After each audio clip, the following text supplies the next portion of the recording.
خانہ کعبہ کو کون اور کب تباہ کرے گا؟ رسول اللہ صلی اللہ علیہ وآلہ وسلم نے فرمایا کہ قیامت کی سب سے بڑی نشانی یہ ہے کہ ایک مرد مکہ میں داخل ہوگا جو کہ خانہ کعبہ کو گرا دے گا اور اس کے ٹکڑے سمندر میں پھینک دے گا۔ اس آدمی کی نشانی یہ ہے کہ وہ بسم اللہ الرحمن الرحیم۔ ناظرین، خانہ کعبہ اللہ کا گھر ہے اور اس کی حفاظت کی ذمہ داری بھی خود اللہ تعالی نے لی ہے، لیکن یہ قیامت کی نشانیوں میں سے ایک نشانی ہے کہ ایک شخص خانہ کعبہ کو گرائے گا۔ ناظرین، اس واقعے کی تفصیل سے پہلے آپ کو بتاتے چلیں کہ جب یمن کے بادشاہ ابرہہ نے خانہ کعبہ کو گرانے کی کوشش کی تھی تو اس کا کیا حشر ہوا تھا۔ حضور اکرم صلی اللہ علیہ وآلہ وسلم کی پیدائش سے صرف 55 دن پہلے یمن کا بادشاہ ابرہہ ہاتھیوں کی فوج لے کر کعبہ ڈھانے کے لیے مکہ پر حملہ آور ہوا تھا۔ اس کا سبب یہ تھا کہ ابرہہ نے یمن کے دارالسلطنت صنعا میں ایک بہت ہی شاندار اور عالی شان گرجا گھر بنایا اور یہ کوشش کرنے لگا کہ عرب کے لوگ بجائے خانہ کعبہ کے یمن آ کر اس گرجا گھر کا حج کیا کریں۔ جب مکہ والوں کو یہ معلوم ہوا تو قبیلہ کنانہ کا ایک شخص غیظ و غضب میں جل بھن کر یمن گیا اور وہاں کے گرجا گھر میں پاخانہ کر کے اس کو نجاست سے لت پت کر دیا۔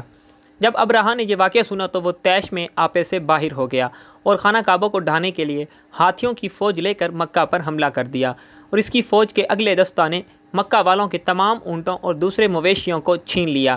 اس میں 200 یا 400 اونٹ عبد المطلب کے بھی تھے۔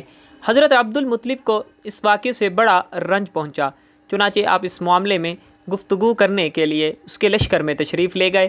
جب ابرہہ کو معلوم ہوا کہ قریش کا سردار اس سے ملاقات کرنے کے لیے آیا ہے تو اس نے آپ کو اپنے خیمے میں بلا لیا، اور جب حضرت عبد المطلب کو دیکھا کہ ایک بلند قامت، رعب دار اور نہایت ہی حسین و جمیل آدمی ہے جن کی پیشانی پر نور نبوت کا جاہ و جلال چمک رہا ہے، تو صورت دیکھتے ہی ابرہہ مرعوب ہو گیا اور بے اختیار تخت شاہی سے اتر کر آپ کی تعظیم و تکریم کے لیے کھڑا ہو گیا اور اپنے برابر بٹھا کر دریافت کیا کہ کہیے سردار قریش، یہاں آپ کی تشریف آوری کا کیا مقصد ہے؟ حضرت عبد المطلب نے جواب دیا کہ ہمارے اونٹ اور بکریاں وغیرہ جو آپ کے لشکر کے سپاہی ہانک لائے ہیں، آپ ان سب مویشیوں کو ہمارے سپرد کر دیجئے۔ یہ سن کر ابرہہ نے کہا کہ اے سردار قریش، میں تو یہ سمجھتا تھا کہ آپ بہت ہی حوصلہ مند اور شاندار آدمی ہیں، مگر آپ نے مجھ سے اپنے اونٹوں کا سوال کر کے میری نظروں میں اپنا وقار کم کر دیا۔ اونٹ اور بکری کی حقیقت ہی کیا ہے؟ میں تو آپ کے کعبہ کو توڑ پھوڑ کر برباد کرنے کے لیے آیا ہوں، آپ نے اس کے بارے میں کوئی گفتگو نہیں کی۔ حضرت عبد المطلب نے کہا کہ مجھے تو اپنے اونٹوں سے مطلب ہے، کعبہ میرا گھر نہیں ہے بلکہ وہ خدا کا گھر ہے، وہ خود اپنے گھر کو بچا لے گا، مجھے کعبہ کی ذرا بھی فکر نہیں ہے۔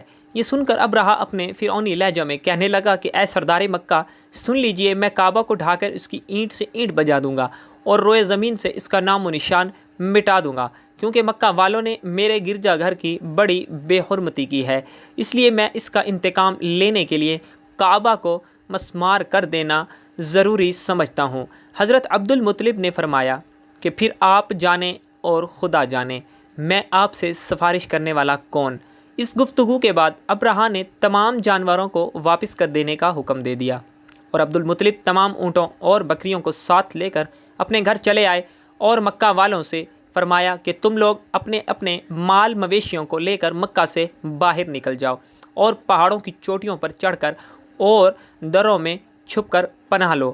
مکہ والوں سے یہ کہہ کر پھر خود اپنے خاندان کے چند آدمیوں کو ساتھ لے کر خانہ کعبہ میں گئے اور دروازے کا حلقہ پکڑ کر انتہائی بے قراری اور گریہ وزاری کے ساتھ دربار باری میں اس طرح دعا مانگنے لگے کہ اے اللہ، بے شک ہر شخص اپنے اپنے گھر کی حفاظت کرتا ہے، لہٰذا تو بھی اپنے گھر کی حفاظت فرما اور صلیب والوں اور صلیب کے بچاریوں عیسائیوں کے مقابلے میں اپنے اطاعت شعاروں کی مدد فرما۔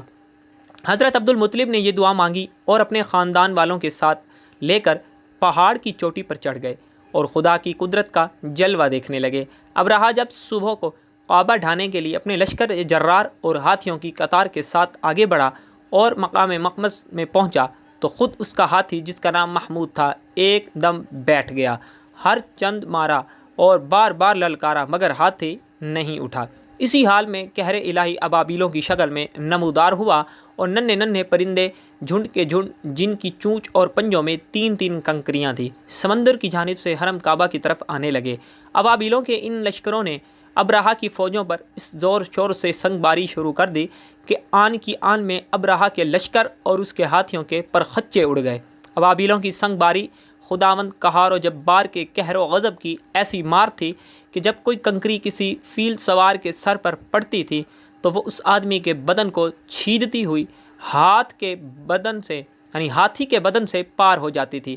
ابرہا کی فوج کا ایک آدمی بھی زندہ نہیں بچا اور سب کے سب ابرہا اور اس کے ہاتھیوں سمیت اس طرح ہلاک و برباد ہو گئے کہ ان کے جسموں کی بوٹیاں ٹکڑے ٹکڑے ہو کر زمین پر بکھر گئیں۔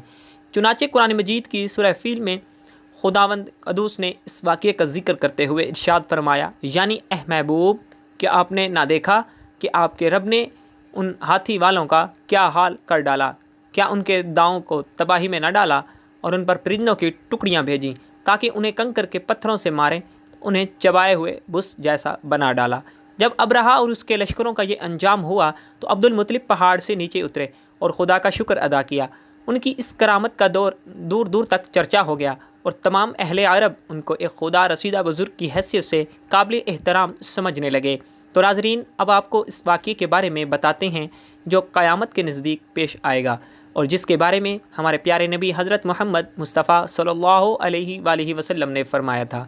اللہ پاک کا آپ صلی اللہ علیہ وآلہ وسلم پر خاص کرم یہ ہے کہ آپ صلی اللہ علیہ وآلہ وسلم کو اللہ پاک نے تمام علوم عطا فرمائے جن کا تصور ہمارا انسانی ذہن کبھی نہیں کر سکتا۔ جو بات ہمارے نبی کریم صلی اللہ علیہ وآلہ وسلم نے فرما دی وہ پوری ہو کر رہے گی۔ اللہ پاک ارشاد فرماتے ہیں، اور وہ کوئی بات اپنی خواہش سے نہیں کرتے، وہ تو نہیں کرتے مگر وہی جو انہیں کی جاتی ہے۔ اللہ کے علم کے سمندر کے مقابلے میں نبی اکرم صلی اللہ علیہ وآلہ وسلم کا علم ایک قطرہ ہے، مگر آپ صلی اللہ علیہ وآلہ وسلم کا یہ قطرہ تمام مخلوق کے لیے ایک سمندر کے برابر ہے۔ یہ بات سچ ہے کہ ہم آپ صلی اللہ علیہ وآلہ وسلم کے علم کے بارے میں اندازہ نہیں لگا سکتے۔ اللہ کی ذات تو بہت ہی وسیع ہے، ہم اس کا اندازہ کس طرح لگائیں گے کہ آپ صلی اللہ علیہ وآلہ وسلم نے اپنے سے پہلے گزرے ہوئے انبیاء کرام اور ان کی امتوں کے ساتھ ساتھ آنے والے وقتوں کے بارے میں بھی اپنی امت کو آگاہ کر دیا۔ محدثین اور مفسرین کا کہنا ہے کہ جب قیامت قریب آنے والی ہوگی تو خانہ کعبہ کو گرائے جانے کا واقعہ پیش آئے گا۔ جن لوگوں کو اس کے بارے میں علم ہے ان کو اس بارے میں حدیث مبارکہ کی روشنی میں بتاتے ہیں۔ خانہ کعبہ اللہ پاک کی نشانیوں میں سے ایک عظیم الشان نشانی ہے۔ جب تک کعبہ قائم ہے اس وقت تک دنیا بھی قائم و دائم رہے گی۔ جب خانہ کعبہ کو گرایا جائے گا تب قیامت رونما ہوگی۔ جب قیامت قریب آئے گی ایک بدبخت حبشی خانہ کعبہ کو گرا دے گا، پھر قیامت آئے گی۔ اس کمینے حبشی کے بارے میں آپ صلی اللہ علیہ وآلہ وسلم نے ارشاد فرمایا، اس حبشی کی شکل و صورت ایسی ہوگی کہ وہ چھوٹی پنڈلیوں والا حبشی خانہ کعبہ کو گرائے گا۔ جبکہ بخاری شریف میں لکھا ہے کہ رسول اللہ صلی اللہ علیہ وآلہ وسلم نے فرمایا، گویا میں اس حبشی کو دیکھ رہا ہوں، وہ کالا اور چوڑی ٹانگوں والا ہے، کعبہ کے پتھر اور اینٹوں کو اکھاڑ اکھاڑ کر پھینک رہا ہے۔ بخاری شریف میں ہے کہ قرب قیامت کے وقت حضرت عیسیٰ علیہ السلام کے پردہ کرنے کے بعد جب لوگوں کے سینوں سے قرآن پاک اللہ اٹھا لے گا تو اس کے بعد وہ بدبخت حبشی خانہ کعبہ کو گرائے گا۔ اس حدیث میں افج لفظ کا استعمال ہوا ہے اور وہ ہے جو اکڑتا ہوا چلے یا چلنے میں اس کے دونوں پنجے نزدیک رہیں اور دونوں ایڑیوں میں فاصلہ رہے۔ وہ حبشی مرد جو قیامت کے قریب خانہ کعبہ کو ڈھائے گا وہ اسی شکل کا ہوگا۔ دوسری روایت میں ہے کہ اس کی آنکھیں نیلی، ناک پھیلی ہوئی ہوگی اور پیٹ بڑا ہوگا۔ اس کے ساتھ اور لوگ ہوں گے، وہ کعبہ کا ایک ایک پتھر اکھاڑ ڈالیں گے اور سمندر میں لے جا کر پھینک دیں گے۔ یہ قیامت کے بالکل نزدیک ہوگا۔ یہاں یہ بات بھی ذہن نشین رہے کہ ان قیامت کی نشانیوں سے متعلق روایات میں چند ایک معاملات و شخصیات کو چھوڑ کر ان کا ظاہر ہونے کا وقت، حالات و شخصیات و اقوام عالم کا معاملہ کافی نامعلوم ہے اور واضح نہیں ہے کہ اس پر کوئی حتمی رائے دی جا سکے کہ کب کون کیسے خروج کرے گا وغیرہ وغیرہ۔ آج کل کے سیاسی تناظر میں لوگ اور اکثر علماء کرام بھی یہ سمجھ رہے ہیں کہ بس قیامت صرف چند سالوں یا دہائیوں میں آنے والی ہے۔ کعبہ اور مسجد نبوی کو حبشی جنگجو تباہ کریں گے اور یہ خود زمین میں دھس جائیں گے۔ آئندہ چند سالوں میں امام مہدی اور حضرت عیسیٰ علیہ السلام کا نزول ہو جائے گا۔ برمودا ٹرائی اینگل سے دجال نمودار ہوگا اور فتنہ پھیلائے گا۔ یہودیوں، عیسائیوں اور مسلمانوں کی آپس میں جنگ ہوگی جو بس چند دن کی دوری پر ہے۔ حقیقت یہ ہے کہ یہ سب کیا صحرائیاں ہیں جو سادہ لو عوام الناس کو محفوظ کرنے اور عمل جہاد سے دور کرنے کے لیے کی جاتی ہیں۔ اگر گہری نگاہ سے دیکھا جائے تو بڑے بڑے فتنے تو کئی صدیوں پہلے سے ہی رونما ہونے شروع ہو گئے تھے۔ کتنے ہی لوگوں نے مہدی ہونے کا ڈرامہ رچایا، کتنے ہی دفعہ مسلمان اور یہود و نصارہ میں بڑی جنگیں ہوئیں، کتنی مرتبہ قبلہ اول فتح ہوا، کتنی مرتبہ قبلہ اول پر یہودیوں کا قبضہ رہا، کتنی مرتبہ دجال نما انسان پیدا ہوئے، لیکن ان کا ذکر قرب قیامت کے سلسلے میں نہیں ہوتا۔ صرف 20ویں اور 21ویں صدی کے سیاسی معاملات و واقعات کو ہی قرب قیامت سمجھ لیا جانے لگا، جبکہ نبی کریم صلی اللہ علیہ وآلہ وسلم کے ایک فرمان کے مطابق آپ کی وفات کے بعد کا سارا زمانہ قرب قیامت ہی ہے، چاہے کتنی صدیاں بیت جائیں۔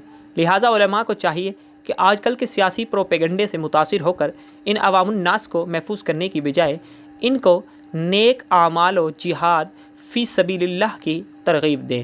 اللہ تعالیٰ سے دعا ہے کہ اللہ ہمیں نیک کام کرنے کی توفیق دے اور برائیوں سے دور رہنے کی ہمیں ہمت اور توفیق عطا فرمائے۔ آمین ثم آمین۔ ناظرین، کمنٹ باکس میں اللہ تعالیٰ کے 99 ناموں میں سے ایک نام کو ضرور ٹائپ کیجیے گا۔ والسلام۔